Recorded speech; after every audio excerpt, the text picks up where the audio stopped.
Audio Jungle. इतिहाद India YouTube channel पर तमाम लोगों का खैर मकदम और बहुत बहुत स्वागत। आप देख रहे हैं कि पिछले कई दिनों से लगातार गुरुग्राम के अंदर नमाज को लेकर, बाहर नमाज़ पढ़ने को लेकर लगातार हिंदू संगठन लगातार उसका विरोध कर रहा है। और इन तमाम चीज़ों पर बातचीत करने के लिए इस वक्त मेरे साथ जो है वो सरदार दया सिंह साहब मौजूद है, जो ऑल इंडिया पीस मिशन के अध्यक्ष हैं। आइए उनसे हम तफसील से बातचीत करें, क्योंकि लगातार पहले ही दिन से पेश थी और कोशिश ये कर रहे थे कि शांति बनाए रखे और आपस में भाईचारगी का जो है पैगाम भी देने की कोशिश कर रहे थे। तो आपका बहुत बहुत स्वागत हमारे चैनल पर। बहुत शुक्रिया आपका। आप देख रहे थे कि लगातार जो है वो नमाज का, बाहर में नमाज पढ़ने का विरोध कर रहे थे कुछ हिंदूवादी संगठन जो है। तो आप पहले दिन से पेश हैं, तो क्या लगता है आपको, आपका नज़रिया क्या कहता है इसके बारे में? मेरा ये कहना था कि नमाज कोई इशू नहीं है, नमाज तो एक बहाना है, मुस्लिम निशाना है। क्योंकि मेवात साथ में पड़ता है और मेवात में 6 एमएलए तो हरियाणा से ही हैं, 3 एमएलए अलवर से आते हैं, तो 6-7 एमएलए यहाँ से इलेक्ट होते हैं जो हरियाणा और राजस्थान से आते हैं। तो मेरा ये कहना है कि ये इशू नहीं है। क्या पूरे भारत में नमाज अदा नहीं हो रही? नमाज खुले में अदा नहीं हो रही, अकेला गुड़गांव में तो नहीं है। तो हमारा ये कहना था कि ये इशू था ही नहीं। इशू ये है कि उत्तर प्रदेश का चुनाव है, उत्तर प्रदेश में मुस्लिम जो है निशाने पर है। अगर मुस्लिम निशाने पर है तो हिंदू की पोलराइजेशन होगी। यही बात अब्बा जान, कभी कब्रिस्तान, कभी ये बातें उठी। क्यों उठी? इसलिए कारण उठी। मुझे वो भी दिन याद है जब 2018 में अलवर के संसदीय उपचुनाव हो रहा था। उस समय भी अगर कासगंज ना हुआ होता तो अलवर की स्थिति कुछ और होती। कासगंज केवल इसलिए हुआ ताकि अलवर में बीजेपी चुनाव जीत जाए, पर बहुत बुरी तरह हारी। तो हमारा ये कहना है कि इस सिचुएशन में हमें इस परिप्रेक्ष्य में समझना चाहिए इस नमाज को। तो लेकिन नमाज ही क्यों? वहीं दूसरी तरफ मथुरा का ही मसला आया कि मथुरा में जो है वो बार बार वार्निंग दे रहे हिंदूवादी संगठन कि भाई इसमें हम हवन कराएंगे या उसमें मंदिर में पूजा या मस्जिद में पूजा करने की बात वो कह रहे हैं। तो नहीं, उसका इसलिए नहीं चल सका क्योंकि जो सुप्रीम कोर्ट की जजमेंट आई उसमें साफ तौर पर 1991 के उस विचार को भी सामने रखा गया कि केवल राम जन्मभूमि का मसला तो ये है, उसके बाद किसी और भूमि का कोई मसला नहीं रहेगा। इसलिए उसका औचित्य न तो बनेगा और ना ही खड़ा हो सकता है। ये तो कुछ हिंदूवादी संगठन है, जो आरएसएस है, वो चाहती है कि ये कोई ना कोई बखेड़ा खड़ा रहे, शायद उससे हिंदू पोलराइज हो और उसको वोट मिले। लेकिन एक सवाल ये भी है कि अभी पिछले कुछ दिन पहले अभी जो है वो यहाँ के मुख्यमंत्री का ही बयान आया है कि बाहर में नमाज, फिर वो नमाज की बात क्यों कर रहे हैं अगर ऐसी बात नहीं है? वो सीएम खट्टर साहब का बयान आया है। नहीं, उसमें मैंने पत्र लिखा है, फेसबुक से मैंने ये मनोहर लाल खट्टर जी को भी ये कहा है कि ये सोच आपकी गलत है। नमाज खुले में हो, हम नगर कीर्तन नहीं करते, कांवड़ यात्रा नहीं करते, बहुत सारे सवाल उठ जाएंगे। आपको ये रास्ता तय नहीं करना चाहिए। अगर आज आप कर रहे हैं, कल को दूसरे लोग करेंगे। अगर आप आज नमाज को डिस्टर्ब करना चाह रहे हैं तो कल को कोई पार्क में कुछ और करेगा तो वो लोग आकर डिस्टर्ब करेंगे। ये रास्ता ही ठीक नहीं है, मैं नहीं समझता कि। और दूसरी बात ये, खट्टर जी को ये समझना चाहिए कि पहले बार कोई पंजाबी चीफ मिनिस्टर बना है। पंजाब भी बहुत मुश्किलात से वहाँ विभाजन के समय उसको तकलीफ़ सहनी पड़ी।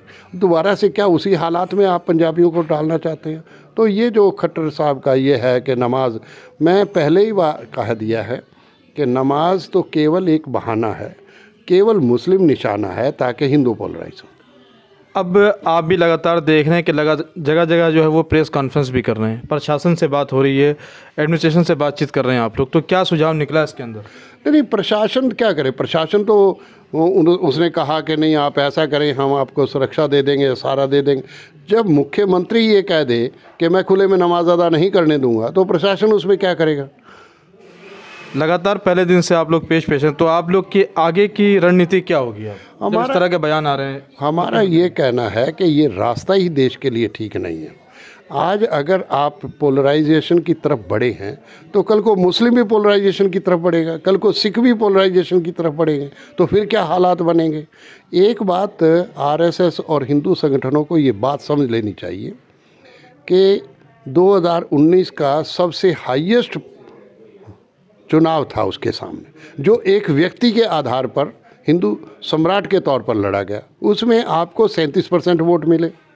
और अगर कांग्रेस के आज के वोट कोई देख लें या 2019 के वोट कोई देख लें तो उसको 19.6 वोट तो उसको मिला, जबकि उसको मुस्लिम और सिख का वोट नहीं मिला। अगर मुस्लिम और सिख का वोट अगर उसको मिल जाए तो उसका तो 43% वोट हो जाता है।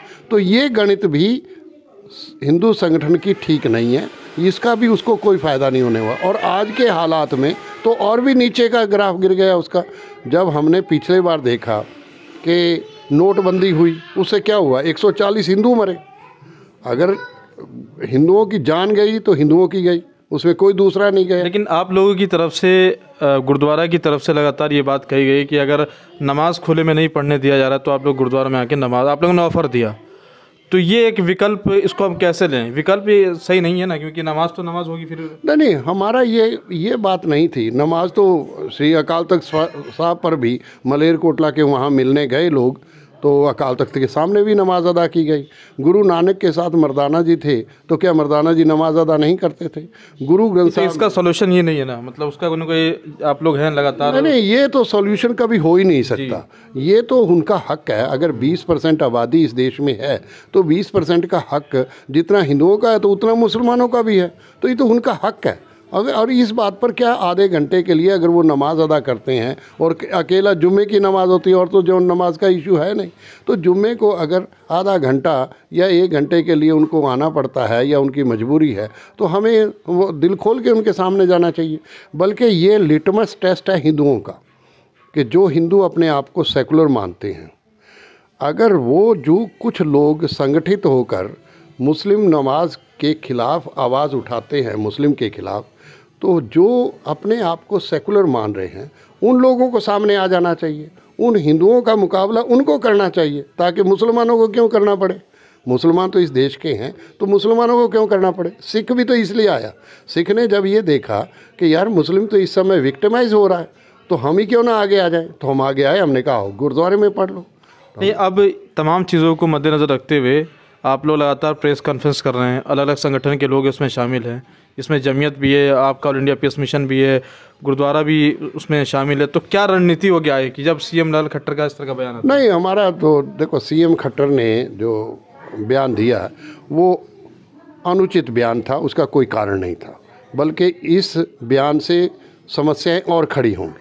हमारा ये कहना था कि जब प्रशासन इसके लिए काम कर रहा था और प्रशासन खुले दिल से था, मैं यादव जी जो एसीपी थे उन्होंने बहुत अच्छे ढंग से इस बात को देखा।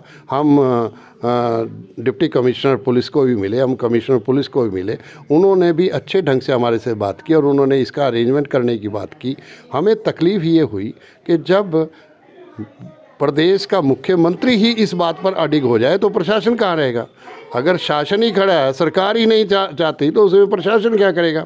हमारा ये कहना है कि खट्टर जी को एक तो ये विरोध अपना वापस लेना चाहिए और इस रास्ते पे नहीं चलना चाहिए। हम उनसे अपील करते हैं कि ये रास्ता ना तो देश के लिए उचित है और ना ही आम समाज के लिए। हमारा भाईचारा है, हम सबको एक रहना है। ये भारत है, ये भारत सबका है, वो चाहे मुस्लिम है, चाहे सिख है, चाहे हिंदू है, चाहे ईसाई है, चाहे कोई भी है, हम सबको मिलकर चलना है। यही सिख गुरुओं की, और मैं समझता हूँ कि जो गुरु नानक के गुरुपर्व पर मुस्लिम समाज ने ही कह दिया, क्योंकि आज वहाँ बस बहुत रश होगा तो आज हम नमाज अदा नहीं करेंगे, नहीं तो 19 तारीख को ही नमाज अदा होनी थी। और इसलिए उन्होंने कहा कि हम नमाज, बल्कि हमने उनको कहा कि आओ गुरुद्वारे में आकर आभार, उन्होंने कहा कि हम आभार मुबारकबाद देना चाहते हैं गुरुपर्व की, और हम आभार व्यक्त करना चाहते हैं। और उन्होंने आए, अदीप जी भी आए जो पूर्व राज्यसभा सदस्य हैं, और बाकी सब लोग आए, तो उन्होंने आभार व्यक्त किया।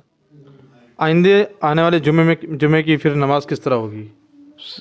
गुरुद्वारा कमेटी की तरफ से ये पहले से ही बता दिया गया था कि अगर मुस्लिम समाज कोई प्रस्ताव हमें भेजता है तो उस पर विचार किया जाएगा। आप लोग से बातचीत नहीं हुई और लोगों से? All India Muslim personality Jamiatul उलमा एक्चुअली मुफ्ती सलीम साहब जो उसमें नहीं, वो सब लोग हमारे पास आए थे, उनसे बातचीत हुई, बल्कि उन्होंने ही कह दिया कि हम प्रशासन से बातचीत कर रहे हैं और हम ये चाहते हैं कि गुरुद्वारा को इन्वॉल्व ज़्यादा ना किया जाए।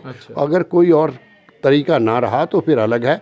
आप लोग हमारे साथ हैं, हमें यही हम दिल से दुआ करते हैं कि सिखों ने हमारे दिल में जगह बना ली है, हम उनका सदा से ही शुक्रिया अदा करते हैं। तो मैं समझता हूँ कि क्योंकि इसीलिए उन्होंने कोई प्रस्ताव अभी तक हमारे पास